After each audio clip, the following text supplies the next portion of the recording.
ଜୟ ଶ୍ରୀ ରାଧେ କୃଷ୍ଣ। ଗୀତା ଆମକୁ ଶିଖାଏ ଯେ ସ୍ଥିତପ୍ରଜ୍ଞ ହେବାର ରହସ୍ୟ, ସୁଖ ଦୁଃଖ ଲାଭ କ୍ଷତି କିମ୍ବା ମନ ଅପମାନ କିପରି ନିଜ ବୁଦ୍ଧିକୁ ଅଟଳି ରଖିହେବ।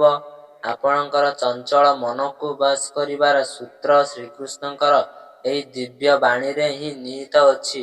ଆପଣଙ୍କର କର୍ମକ୍ଷେତ୍ର କିମ୍ବା ପାରିବାରିକ ଜୀବନରେ ଫଳାଫଳି ପ୍ରତି ଆସକ୍ତ ନ ହୋଇ କିପରି ଶ୍ରେଷ୍ଠ କର୍ମ କରିହେବ, ତାହା ନିଷ୍କାମ କର୍ମ ଯୋଗ ମାଧ୍ୟମରେ ଗୀତା ବର୍ଣ୍ଣନା କରେ। ଏହା ହିଁ ଜୀବନର ସଫଳତାର ପ୍ରକୃତ ସୂତ୍ର। ଅର୍ଜୁନଙ୍କର ବିଷାଦରୁ ଆରମ୍ଭ ହେଉଥିବା ବା ଗୀତାର ଶିକ୍ଷା ଆପଣଙ୍କୁ ନିଜର ଧର୍ମ ବା କର୍ତ୍ତବ୍ୟ କ'ଣ ତାହା ସ୍ପଷ୍ଟ ଭାବରେ ଦର୍ଶାଏ। ବନ୍ଧୁ ବାନ୍ଧବ ଓ କର୍ତ୍ତବ୍ୟ ମଧ୍ୟରେ ଥିବା ଦ୍ୱନ୍ଦ୍ୱ ମଧ୍ୟରେ ଥିବା ସମାଧାନ କେବଳ ଏହି ଦିବ୍ୟ ଜ୍ଞାନର ହିଁ ଦେଇପାରିବ। ଶ୍ରୀମଦ୍ ଭାଗବତ ଗୀତାର ପ୍ରତ୍ୟେକ ଗୀତା ହେଉଛି ଏକ ଶକ୍ତିଶାଳୀ ମନ୍ତ୍ର, ଯାହା ଅନ୍ଧକାରମୟ ପଥ ଆଲୋକର ଦୀପ ଭଳି କାର୍ଯ୍ୟ କରେ। ଏହା ହେଉଛି ସକଳ ଉପନିଷଦର ସାର ଏବଂ ସମସ୍ତ ଶାସ୍ତ୍ରର ମୂଳ ଆଧାର। ଆଜି ଆମେ ଆପଣଙ୍କର ଗୀତାର ସେହି 3ଟି ମୂଳମନ୍ତ୍ର ଜୀବନର ପରିବର୍ତ୍ତନ ବିଷୟରେ କହିବାକୁ ଯାଉଛୁ। ଜୀବନର ଏକତା ଏବଂ ସଂଗଠନର ମୂଲ୍ୟ ବୁଝିବା ପାଇଁ ଆମକୁ ଏକ ସାଧାରଣ ଝାଡୁର ଉଦାହରଣ ନେବାକୁ ପଡ଼ିବ। ଏକ ଝାଡୁ ଯେତେବେଳେ ଏକତ୍ର ବାନ୍ଧ ହୋଇ ରହିଥାଏ, ସେତେବେଳେ ତାର ଶକ୍ତି ଏତେ ଅଧିକ ଥାଏ ଯେ ସେ ଅନ୍ୟର ମଇଳା ସଫା କରି ପରିବେଶକୁ ସ୍ୱଚ୍ଛ କରିପାରେ। କିନ୍ତୁ ସେହି ସମାନ ଝାଡୁ ବନ୍ଧନ ଯେବେ ଫୁଟିଯାଏ ବା ଛିଣ୍ଡିଯାଏ, ତେବେ ସେ ନିଜେ ହିଁ ଅଳିଆରେ ପରିଣତ ହୋଇଯାଏ। ଏହା ଏକ ପାରିବାରିକ ଜୀବନର ଏକ ବଡ଼ ସତ୍ୟ। ଯେ ପର୍ଯ୍ୟନ୍ତ ଆମେ ଅନ୍ୟ ପରିବାର ଓ ଆତ୍ମ ସମାଜ ସହ ଯୋଡ଼ି ହୋଇ ରହିଥାଉ, ସେ ପର୍ଯ୍ୟନ୍ତ ସମାଜରେ ମୂଲ୍ୟ ଓ ସମ୍ମାନ ବଜାଇ ରହେ। ଏକାଠି ରହିବାର ଯେଉଁ ଶକ୍ତି ଅଛି, ଅଲଗା ହୋଇଯିବାର ସେହି ଶକ୍ତି ଦୁର୍ବଳତାରେ ପରିଣତ ହୋଇଯାଏ। ତେଣୁ ପରିସ୍ଥିତି ଯାହା ବି ହେଉ, ନିଜ ଲୋକଙ୍କୁ ହାତ ଛାଡ଼ନ୍ତୁ ନାହିଁ, କାରଣ ଏକତାର ହିଁ ଶାନ୍ତି ଓ ସୁରକ୍ଷା ରହିଛି। ମନୁଷ୍ୟ ଅନେକ ସମୟରେ ଅତୀତର ଭୁଲକୁ ନେଇ ଅନୁତାପ କରେ ଏବଂ ଭବିଷ୍ୟତର ଅନୁଚ୍ଛେଦକୁ ନେଇ ଚିନ୍ତିତ ରହେ। କିନ୍ତୁ ବାସ୍ତବରେ ଗତକାଲିର ଅନୁଶୋଚନା ଅତୀତକୁ ବଦଳାଇ ପାରିବ ନାହିଁ କିମ୍ବା ଆଜିର ଅତ୍ୟଧିକ ଚିନ୍ତା ଆସନ୍ତାକାଲିର ସମସ୍ୟା ସମାଧାନ କରିପାରିବ ନାହିଁ। ଏହି ଦୁଇଟି କାଳ ମଧ୍ୟରେ ବେଶୀ ନ ହୋଇ ବର୍ତ୍ତମାନ ମୁହୂର୍ତ୍ତକୁ ଉପଭୋଗ କରିବା ହିଁ ବୁଦ୍ଧିମାନର କାମ। ଆଜି ଯାହା ହାତରେ ଅଛି ତାହାକୁ ନେଇ ଖୁସି ରହିବା ଶିଖନ୍ତୁ। ଜୀବନକୁ ସରସ ଓ ସୁନ୍ଦର କରିବା ପାଇଁ କିଛି ଜିନିଷ ତ୍ୟାଗ କରିବା ହିଁ ଏକାନ୍ତ ଆବଶ୍ୟକ। ଯଦି ଆପଣ ନିଜ ଜିଭର ଲାଳସା ବା ସ୍ୱାଦକୁ ନିୟନ୍ତ୍ରଣ କରନ୍ତି, ତେବେ ଶରୀର ସୁସ୍ଥ ରହିବ। ସେହିପରି ଯଦି ଆପଣ ଅହଙ୍କାର ଓ ବିବାଦକୁ ତ୍ୟାଗ କରନ୍ତି, ତେବେ ଆପଣଙ୍କ ସମ୍ପର୍କ ମଧୁର ହେବ। ମନର ବୃଥା ଚିନ୍ତା ଦୂର କଲେ ଜୀବନର ଶାନ୍ତିପୂର୍ଣ୍ଣ ହେବ। ମନେ ରଖନ୍ତୁ, ସମ୍ପର୍କଗୁଡ଼ିକ ଗଛ ପରି, ଯାହାକୁ ସମୟ ଓ ସ୍ନେହର ପାଣି ଦେବାକୁ ପଡ଼େ। ଆଜି ଆପଣଙ୍କ ପାଖରେ ସମୟ ଅଛି, ହୁଏତ କାଲି ସମୟ ଥିବ, କିନ୍ତୁ ସେହି ମଣିଷ ନଥିବ ଯାହା ସହ ଆପଣ କଥା ହେବାକୁ ଚାହୁଁଥିଲେ। ତେଣୁ ଡେରି ନକରି ନିଜ ପ୍ରିୟଜନକୁ ସାହାଯ୍ୟ ଦିଅନ୍ତୁ। ସଫଳତା ଓ ସ୍ୱପ୍ନକୁ ନେଇ ମଧ୍ୟ ଆମର ଧାରଣା ବଦଳାଇବା ଦରକାର। ଶ୍ରୀକୃଷ୍ଣ ବାଣୀ ଅନୁଯାୟୀ ନିଦରେ ଦେଖୁଥିବା ଦୃଶ୍ୟ କେବେ ସ୍ୱପ୍ନ ନୁହେଁ, ତାହା କେବଳ ଭ୍ରମ। ପ୍ରକୃତ ସ୍ୱପ୍ନ ତ ସେଇଟା, ଯାହା ପୂରଣ କରିବାରେ ନିଶା ଆପଣଙ୍କର ଶୋଇବା ଦିଏ ନାହିଁ। ବୟସ ବଢ଼ିବା ସହ ଶୋଇବାର ସଂଜ୍ଞା ମଧ୍ୟ ବଦଳି ଯାଏ। ପିଲାଦିନେ ନିଶ୍ଚିତ ନିଷାଦ ଥିବା, କିନ୍ତୁ ବଡ଼ ହେଲା ପରେ ମଣିଷ କେବଳ ଶରୀରର ଥକାପଣ ମେଣ୍ଟାଇବା ପାଇଁ ଶୁଏ, ମନର ଶାନ୍ତି ପାଇଁ ନୁହେଁ। ଜୀବନ ଏକ ପ୍ରବାହମାନ ନଦୀ ସଦୃଶ୍ୟ। ଯାହା ଗତକାଲି ଘଟିଯାଇଛି, ତାକୁ ପଛରେ ପକାଇ ଆଜି ଦିନକୁ ବଞ୍ଚିବା ଶିଖନ୍ତୁ। ଅତୀତକୁ ଭୁଲି ବର୍ତ୍ତମାନର କର୍ମ କଲେ ଆଗାମୀ ଭବିଷ୍ୟତ ଆପେ ଆପେ ସୁନ୍ଦର ହୋଇଯିବ। କେବଳ ଥରେ ଚେଷ୍ଟା କରି ଦେଖନ୍ତୁ, ଜୀବନର ରଙ୍ଗ ବଦଳିଯିବ। ଜୀବନ ପଥରେ ଆସୁଥିବା ବାଧା ବିଘ୍ନ ଏବଂ ସମସ୍ୟାଗୁଡ଼ିକ ଆମେ ଅନେକ ସମୟରେ ଦୁର୍ଭାଗ୍ୟ ବୋଲି ଭାବିଥାଉ, କିନ୍ତୁ ବାସ୍ତବରେ ଏହା ଏକ ଭିନ୍ନ ସମ୍ପଦ ହୋଇଥାଏ। ଯେତେବେଳେ ବି ଆମ ସମ୍ମୁଖକୁ ଜଟିଳ ପରିସ୍ଥିତି ବି ଆସେ, ବୁଝିବାକୁ ହେବ ଯେ ସମୟ ଆମକୁ ଆମ ଜୀବନଶୈଳୀ କିମ୍ବା ଚିନ୍ତାଧାରାକୁ କିଛି ପରିବର୍ତ୍ତନ ଆଣିବା ପାଇଁ ଆହ୍ୱାନ ଦେଉଛି। ପ୍ରକୃତିରେ ନିୟମ ହେଲା ପରିବର୍ତ୍ତନ। ତେଣୁ ସୁଖ ହେଉ ବା ଦୁଃଖ କୌଣସି ସ୍ଥାନ ସ୍ଥିର ସ୍ଥାୟୀ ନୁହେଁ। ଏକ ନିର୍ଦ୍ଦିଷ୍ଟ ବୟସ ପରେ ମଣିଷ ନିଜ ଉପଲବ୍ଧି କରେ ଯେ ପ୍ରତି ଯେତେ ଅନ୍ଧକାର ହେଲେ ବି ସକାଳ ନିଶ୍ଚୟ ହୁଏ। ତେଣୁ ଧୈର୍ଯ୍ୟ ସହ ସମୟରେ ଆଗେଇ ଚାଲିବା ହେଉଛି ବୁଦ୍ଧିମତା।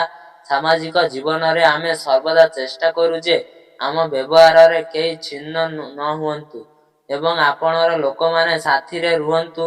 କିନ୍ତୁ ଏହି ଚେଷ୍ଟା ମଧ୍ୟରେ ସତର୍କ ରହିବା ମଧ୍ୟ ଜରୁରୀ। ଯଦି କେହି ଆପଣଙ୍କୁ ଅତ୍ୟଧିକ ପ୍ରଶଂସା କରୁଛନ୍ତି ତେବେ ସେଥିରେ ବିବାର ନ ହୋଇ ତା ପଛରେ କାରଣ ଖୋଜନ୍ତୁ। କାରଣ ପ୍ରାୟତଃ ଦେଖାଯାଏ ଯେ ଅତ୍ୟଧିକ ମିଠା କଥା ପଛରେ ଏକ ଗଭୀର ସ୍ୱାର୍ଥ ଲୁଚି ରହିଥାଏ। ଆଜିକାଲିର ଦୁନିଆ ବଡ଼ ହିସାବୀ। ଆପଣ ଲୋକଙ୍କ ପାଇଁ ଯେତେ ଯାହା କଲେ ମଧ୍ୟ ଦିନେ ନା ଦିନେ ସେମାନେ ନିଶ୍ଚୟ ପଚାରିବେ, ତୁମେ ଆମ ପାଇଁ ପ୍ରକୃତରେ କ'ଣ କରୁଛ? ତେଣୁ ନିଜର ଆତ୍ମସମ୍ମାନ ବଜାୟ ରଖି ସମ୍ପର୍କ ନିଭାନ୍ତୁ। କିନ୍ତୁ ଏହାର ଅର୍ଥ ନୁହେଁ ଯେ ସମ୍ପର୍କରେ ମୂଲ୍ୟ ନାହିଁ। ଏହା ପୂର୍ବେ ଆମେ ଏହି ବିଷୟକୁ ଗଭୀରତା ସହିତ ବୁଝିବା। ଆପଣମାନଙ୍କୁ ଅନୁରୋଧ ଯେ ଏହି ଭିଡ଼ିଓକୁ ଶେଷ ପର୍ଯ୍ୟନ୍ତ ଦେଖନ୍ତୁ।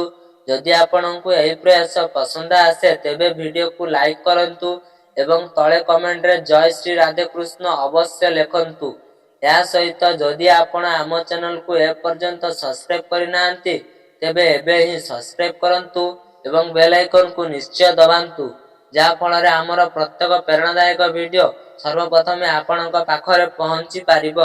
ଯନ୍ତ୍ରଣା ସମୟରେ କେହି ଜଣେ କେମିତି ଅଛ ବୋଲି ପଚାରି ଦିଏ, ତେବେ ସମସ୍ୟା ସମାଧାନ ନ ହୋଇ ଗଲେ ମଧ୍ୟ ମନକୁ ଏକ ଅଦ୍ଭୁତ ଶକ୍ତି ମିଳେ।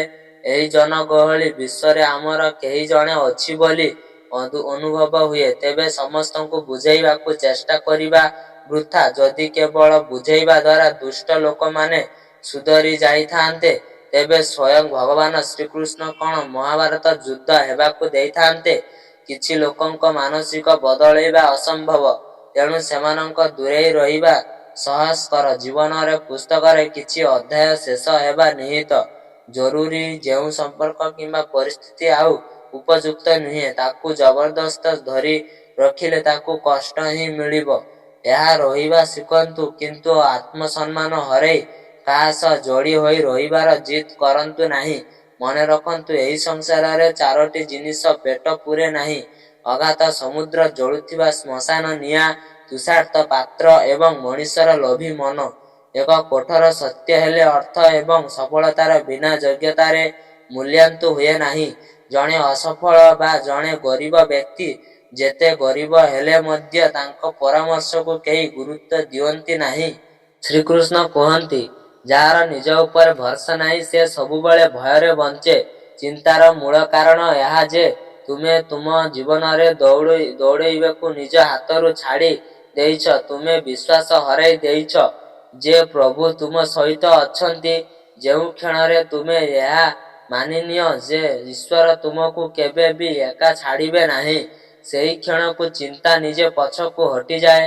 ଦେଖ, ଜୀବନ ସାଗର ପରି ଲହରୀ ଉଠିବ ହିଁ। ଯଦି ତୁମେ ପ୍ରତ୍ୟେକ ଲହରୀରେ ଡରିବ ତେବେ କୂଳ ପର୍ଯ୍ୟନ୍ତ କେମିତି ପହଞ୍ଚିବ?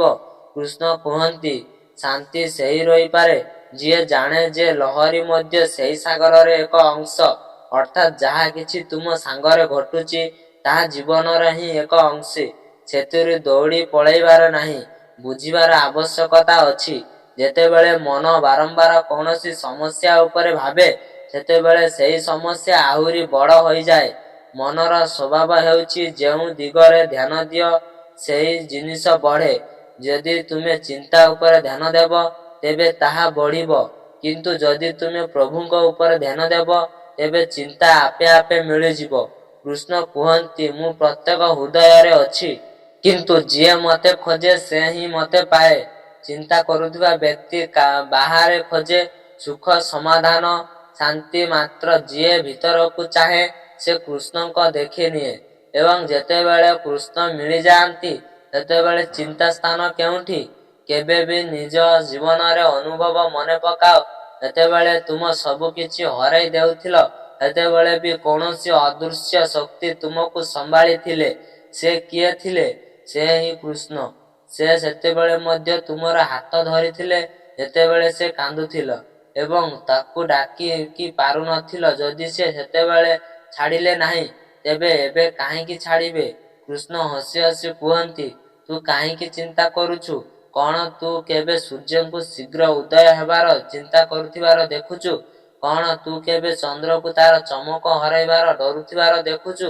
ପ୍ରକୃତିର ପ୍ରତ୍ୟେକ ଅଂଶ ଜାଣେ ଯେ ସେ ସବୁକିଛି ନିଜ ସମୟରେ ହୁଏ।